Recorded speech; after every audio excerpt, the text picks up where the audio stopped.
سنی بھی ہے تو سرکار کا فرمان ہے سورت ملک وہ سورت ہے کہ جو ہر روز عشاء کی نماز کے بعد پڑھ کے سوئے گا نا تو یہ سورت ملک اس کے پاس قبر میں آ جائے گی.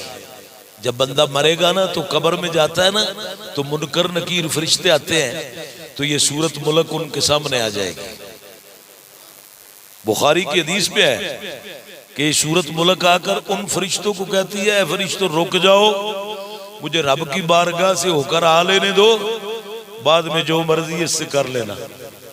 یہ ساری عمر عشاء کے بعد پڑھ کے مجھے سویا کرتا تھا تو سورت ملک جب یہ کہے گی تو فرشتے بھی سمجھ جائیں گے کہ یہ سورت اس کا کوئی نہ کوئی معاملہ بنا کے آئے گی.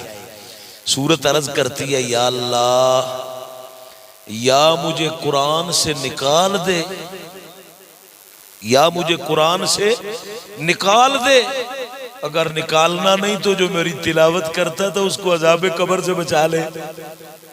اللہ اکبر. تو حدیث پاک میں آتا ہے رب تعالیٰ فرماتا ہے سورت ملک الیوم اکملت لکم دینکم واتممت علیکم نعمتی وردیت لکم الاسلام دینا. دین مکمل کر دیا ہے قرآن مکمل کر دیا ہے نہ قرآن سے کوئی سورت نکالنی ہے نہ اس میں داخل کرنی ہے. چلو اگر تو اس کے لیے جھگڑا کر رہی ہے نا جا میں نے تیرے صدقے سے اس کو قبر کے عذاب سے بھی بچا لیا حشر کے عذاب سے بھی بچا لیا. سبحان اللہ. پھر اس کے آگے ہے سورت قلم. سورت قلم کے اندر ایک بڑا مشہور واقعہ ہے. صنعائے یمن کے علاقے میں ایک آدمی بڑا سخی تھا. اس کے 3 بیٹے تھے. باپ بڑا سخی تھا بیٹے کنجوس تھے. آپ کو پتا کنجوس تو اللہ کو پسند ہی نہیں نا. بخیل اور بود زاہد بحر و بر بہشتی نباشد بحکم خبر. فرمایا کہ جو کنجوس ہے نا اگرچہ وہ خشکی اور تری میں عبادت کرتا رہے نا حدیث کے حکم کے ساتھ وہ جنتی نہیں ہو سکتا.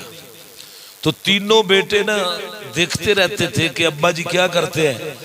ان کا باغ جب پک جاتا تھا نا تو وہ صنعائے یمن کے علاقے میں اعلان کرواتا کہ آ جاؤ اپنی چادریں نیچے ڈال جاؤ اور جتنا پھل گرے گا وہ لے جانا.